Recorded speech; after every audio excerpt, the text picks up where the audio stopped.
नमस्कार। आज के इस ई कंटेंट में आप सभी का स्वागत है। छात्रों, आज हम सामाजिक संरचना एवं प्रकार के बारे में विस्तार से अध्ययन करेंगे। प्रारंभ करते हैं।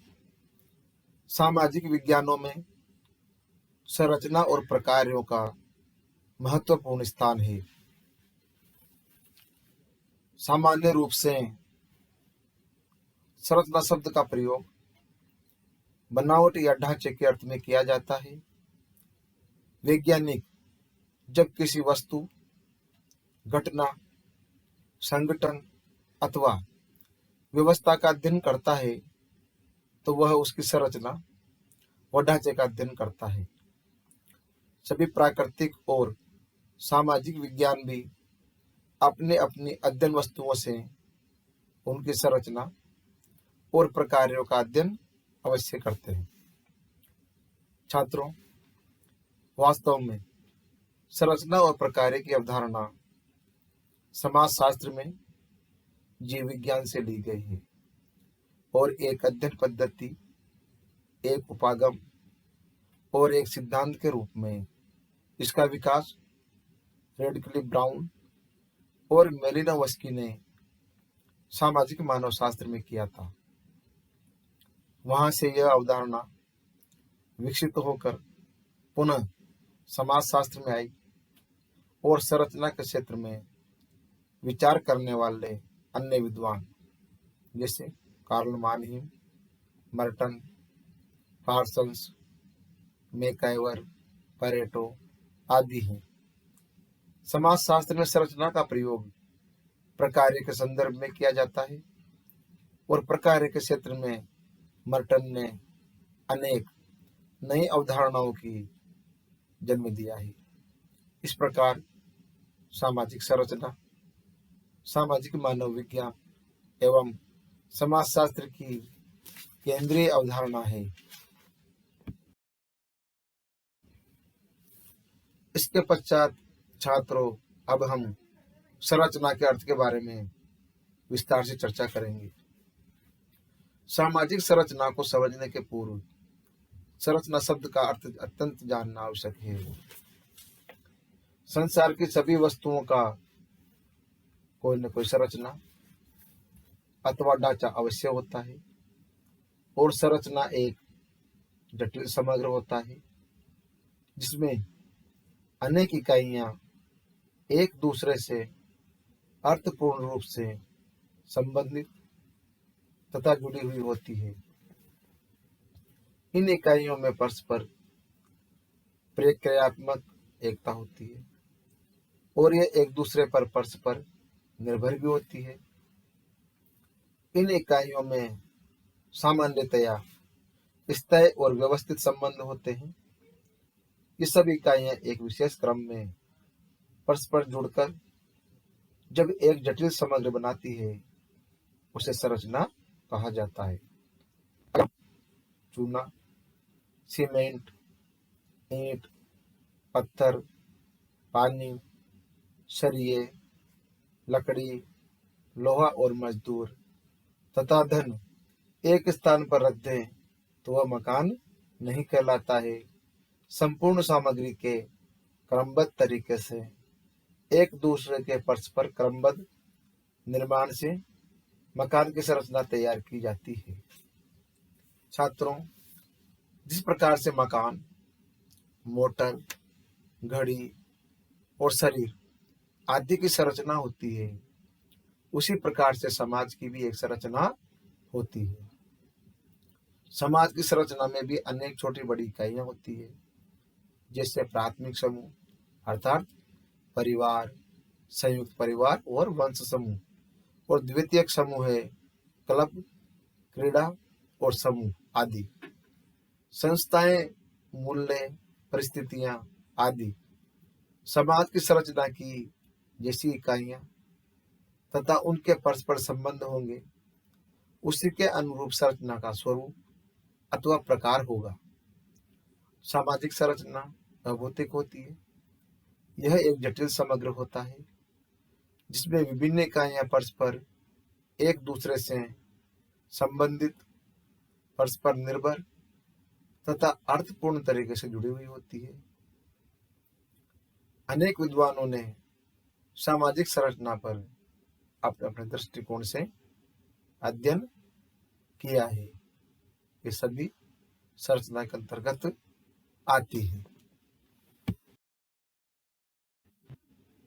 इसके पश्चात अब हम सामाजिक संरचना का अर्थ और इनके परिभाषाओं के बारे में अध्ययन करेंगे।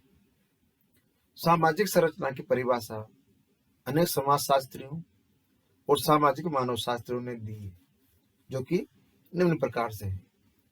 सबसे पहला नाम आता है हमारे समाजशास्त्री कार्ल मानहीम के अनुसार।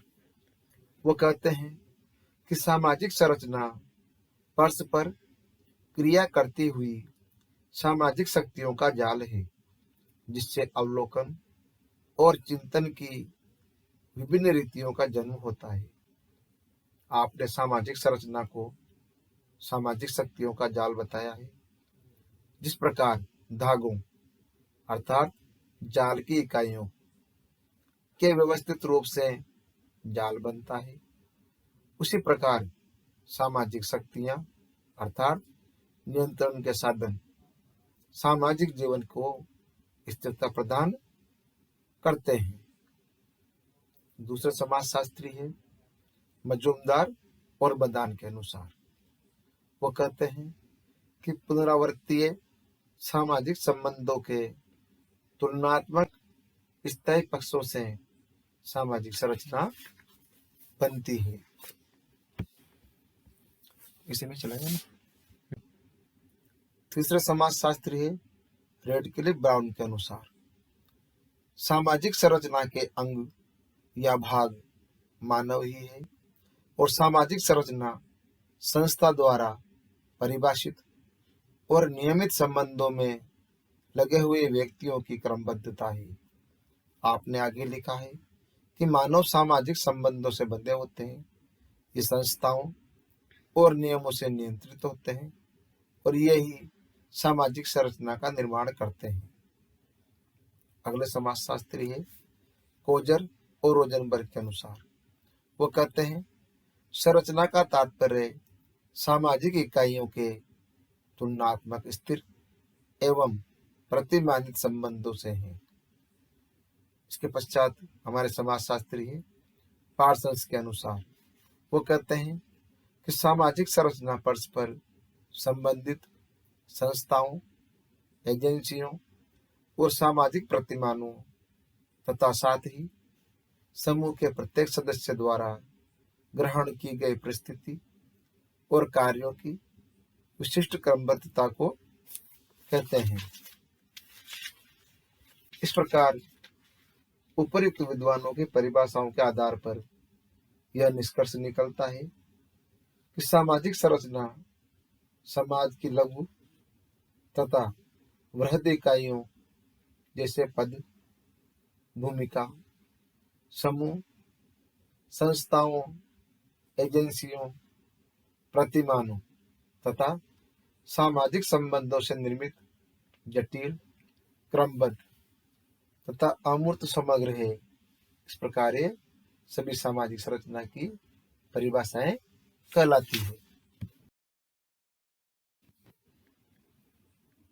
इसके पश्चात छात्रों अब हम सामाजिक संरचनाओं की विशेषताओं के बारे में विस्तार से बिंदुवार अध्ययन करेंगे। सामाजिक संरचना पर ऑगस्ट काउंटे, दुर्खीम, रेडक्लिफ ब्राउन से लेकर मर्टन तक ने पर्याप्त लिखा है। उसके आधार पर सामाजिक संरचना की अनेक विशेषताएं हमारे सामने आती है। अब हम सामाजिक संरचना की प्रमुख विशेषताओं का अध्ययन करेंगे, जिससे हम इस अवधारणा को अच्छी तरह से समझ सके। सामाजिक संरचना की प्रमुख विशेषताएं निम्न प्रकार से हैं। पहला बिंदु है सामाजिक संरचना सामाजिक इकाइयों से बनती है। इसके अंतर्गत Radcliffe Brown, Parsons, Johnson, Ginsberg आदि ने अपनी परिभाषाओं में स्पष्ट लिखा है कि सामाजिक संरचना का निर्माण सामाजिक इकाइयों जैसे पद, भूमिका, समूह, संस्थाओं, समितियों और एजेंसियों आदि से मिलकर बना होता है।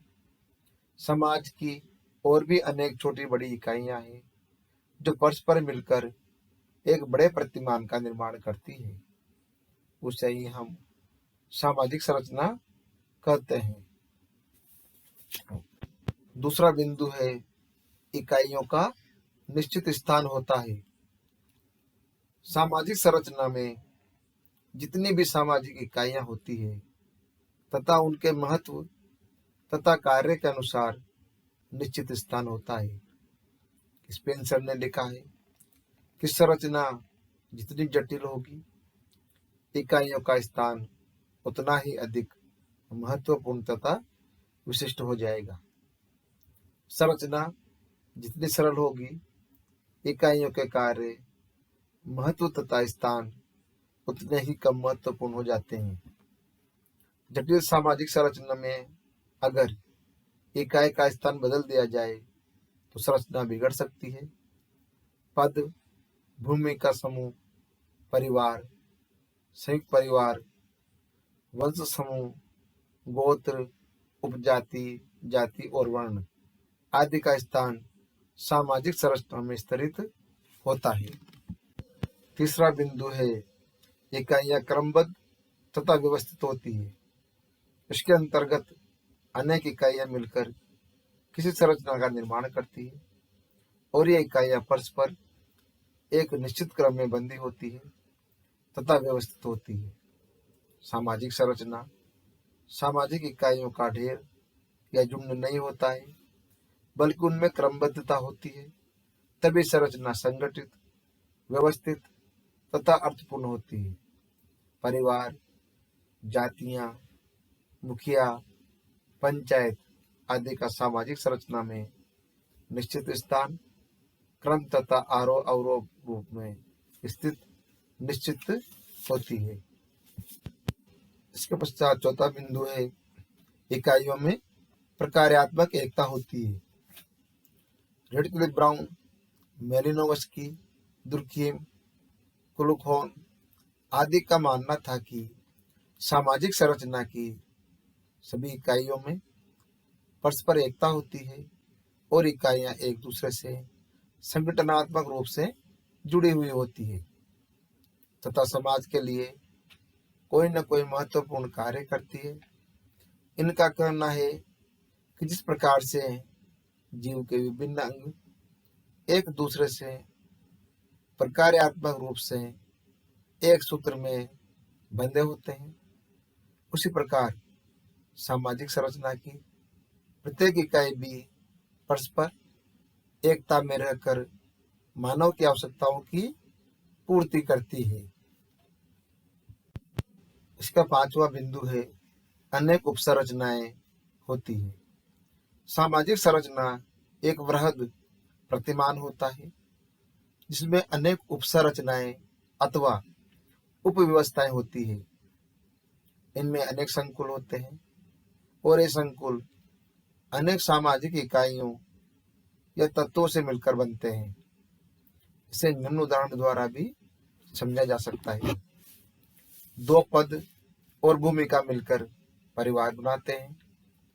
पति पत्नी मिलकर एकाकी परिवार बनाते हैं। कई इकाइयां परिवार मिलकर संयुक्त परिवार, कई संयुक्त परिवार मिलकर वंश समूह, कई वंश समूह मिलकर गोत्र समूह और कई गोत्र समूह मिलकर भ्रातृदल, द्विदल तथा आदिम सामाजिक संरचना का निर्माण करते हैं। इसी प्रकार ब्राह्मण, क्षत्रिय, वैश्य और शूद्र वर्ण के स्तर की अनेक जातियां मिलकर ग्रामीण सामाजिक संरचना का निर्माण करते हैं। निम्न वर्ग, मध्यम वर्ग तथा उच्च वर्ग मिलकर सामाजिक संरचना का निर्माण करते हैं और प्रत्येक छोटे छोटे संगठन उपसंरचनाएं हैं। इन प्रत्येक छोटी छोटी उपसंरचना को छोटे छोटे खंड भी कहते हैं और सामाजिक संरचना कई खंडों से मिलकर बनती है। इसलिए संरचना अखंड व्यवस्था या प्रतिमान नहीं होती है। यह अवश्य है कि ये विभिन्न उपखंड मिलकर ही जो बड़ा प्रतिमान बनाते हैं वह अखंड नहीं होता है, परंतु वह संगठित तथा अर्थपूर्ण होता है। उपर्युक्त उदाहरणों में प्रत्येक गोत्र समूह, भातृदल, उपजाति, वर्ग और वर्ण आदि उपखंड के उदाहरण हैं, जो कि क्रमबद्ध रूप से मिलकर वृहद संरचना का निर्माण भी करते हैं। इसका छठा पॉइंट है सामाजिक संरचना अमूर्त होती है। उसके अंतर्गत पार्सन्स, मैकाइवर, पेज, मजूमदार और मदान आदि ने सामाजिक संरचना की परिभाषा में स्पष्ट किया है कि यह संरचना भौतिक या अमूर्त होती है और इन विद्वानों के अनुसार सामाजिक संरचना सामाजिक इकाइयों से बनती है। ये इकाइयां पद, भूमिका, संस्थाएं, प्रतिमान, एजेंसियां आदि होती है जो अमूर्त होती है। इसलिए इनसे बनने वाली सामाजिक संरचना भी अमूर्त होती है। किंतु रेडकिल ब्राउन ने सामाजिक संरचना की परिभाषा में व्यक्तियों की क्रमबद्धता को भी बताया है। व्यक्ति मूर्त है, इसलिए ब्राउन के अनुसार सामाजिक संरचना भी मूर्त हो जाती है। बिंदु है सामाजिक संरचना स्थिर है, फिर भी वह गतिशील है। छात्रों, इसके अंतर्गत हमारे समाजशास्त्री मैकाइवर और पेज ने लिखा है कि समाज और सामाजिक संरचना दिखती तो स्थिर है, परंतु वह गतिशील और परिवर्तनशील है। सामाजिक संरचना इतनी धीरे धीरे परिवर्तित होती है कि इसके सदस्यों को पता भी नहीं चलता है कि वह कब बदल गई। सामाजिक संरचना और इसके विभिन्न खंड तथा उपसंरचनाएं एवं सामाजिक इकाइयां स्थायी सी रहती। इनमें परिवर्तन बहुत धीमी गति से होता है और लगता है कि इकाइयां परिस्थिति, भूमिका, परिवार, विवाह, जाति, वर्ग, संस्थाएं और समितियां आदि सामान्यतया स्थायी और न्यून परिवर्तनशील होती है। इसका आठवां बिंदु है सामाजिक संरचना विशिष्ट होती है। जहां जहां मानव समाज है, चाहे समाज आदिम, ग्रामीण अथवा नगरीय हो, वहां वहां सामाजिक संरचना होती है और इस अर्थ में सामाजिक संरचना सार्वभौमिक होती है। परंतु किन्हीं दो समाजों की सामाजिक संरचना एक सी नहीं होती है और प्रत्येक समाज की सामाजिक संरचना का निर्माण उसके द्वारा अपेक्षित लक्ष्य और कार्यों के अनुसार किया जाता है। सभी समाजों को अपने अपने प्राकृतिक उपलब्धियां, आवश्यकताएं और परिस्थितियां हैं, उनके अनुसार ही सामाजिक संरचना का निर्माण किया जाता है। इसलिए प्रत्येक समाज की परिस्थितियां, प्राकृतिक संपदा, उपलब्धियां, उद्देश्य और आवश्यकताएं विशिष्ट होती है तथा उनको पूरा करने वाली सामाजिक संरचनाएं भी विशिष्ट होती है। इसका नवा बिंदु है सामाजिक संरचना बाह्य रूप का भान कराती है। छात्रों, इसके अंतर्गत विभिन्न सामाजिक इकाइयां मिलकर सामाजिक संरचना का निर्माण करती है। विभिन्न इकाइयों का क्रम क्या है, वे एक दूसरे से कैसे संबंधित है, उनके द्वारा निर्मित उपसंरचना की इकाइयां कौन कौन सी है, वे परस्पर किस प्रकार से संबंधित है, इकाइयां जिस पूर्ण समग्र का निर्माण करती है वह उपर्युक्त बिंदुओं के विभिन्न सम्मेलन, नियंत्रण, संचालन आदि पर निर्भर करता है, जो कि पूर्ण प्रतिमान बनता है। वह संरचना के बाह्य रूप को स्पष्ट करता है, जैसे उदाहरण के रूप में लकड़ी के पाए तथा उसका ऊपरी हिस्सा मिलकर पढ़ाई की मेज, भोजन करने की मेज, श्रृंगार करने की मेज आदि बनती है। इन विभिन्न इकाइयों वाली संरचना मेजों में बाह्य रूप स्पष्ट होता है तथा उसके कार्य भी स्पष्ट होते हैं।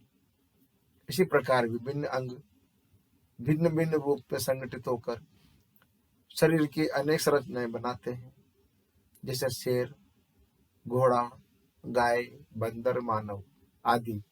इसी प्रकार सामाजिक संरचना समाज की बाह्य आकृति का भान कराती है। उदाहरण के लिए जैसे ग्रामीण सामाजिक संरचना, आदिम सामाजिक संरचना, कस्बाई सामाजिक संरचना और नगरीय, महानगरीय आदि सामाजिक संरचनाएं, ये सब समाज की सामाजिक संरचनाएं हैं जो इन समाजों के बाह्य रूप का हमें अपनाती है। अब इसका अंतिम बिंदु, 10वां बिंदु, सामाजिक संरचना में दुष्कार्यात्मक तत्व भी होते हैं। मर्टन से पहले समाजशास्त्रियों तथा सामाजिक मानव शास्त्रियों दुर्कीम, रेडक्लिफ ब्राउन, मेलिनोवस्की आदि का यह मानना था कि सामाजिक प्रतिमान में विभिन्न तत्व केवल संरचनात्मक कार्य करते हैं और विभिन्न इकाइयों में एकता भी होती है। मर्टन ने सर्वप्रथम इस तथ्य पर प्रकाश डाला कि सामाजिक संरचना की विभिन्न इकाइयां, संस्थाएं, प्रथा, कानून, नियम और एजेंसी आदि किसी एक समूह के लिए प्रकार्यात्मक हो सकती है तथा दूसरे समूह के लिए दुष्कार्यात्मक। जैसे जाति प्रथा के प्रतिबंध नीची जातियों के लिए दुष्कार्यात्मक थे, इसी प्रकार मार्क्स के अनुसार धर्म समाज के लिए अफीम है। जिस प्रकार से अफीम व्यक्ति को आलसी और निकम्मा बना देता है, उसी प्रकार धर्म भी समाज के लोगों को आलसी, अंधविश्वासी बना देता है। हिंदू समाज में जाति प्रथा, दहेज, पर्दा प्रथा, बाल विवाह, वैधव्य और अस्पृश्यता आदि दुष्कार्य धर्म के कारण ही विद्यमान है और इस प्रकार के दुष्कार्य करने वाले तत्व सभी सामाजिक संरचनाओं में किसी न किसी रूप में अवश्य पाए जाते हैं। और भारतवर्ष में भाषावाद, संप्रदायवाद और क्षेत्रवाद आदि इस प्रकार के उदाहरण देखे जा सकते हैं। तो बच्चों, आज हमने इन सभी बातों के बारे में विस्तार से अध्ययन किया। धन्यवाद।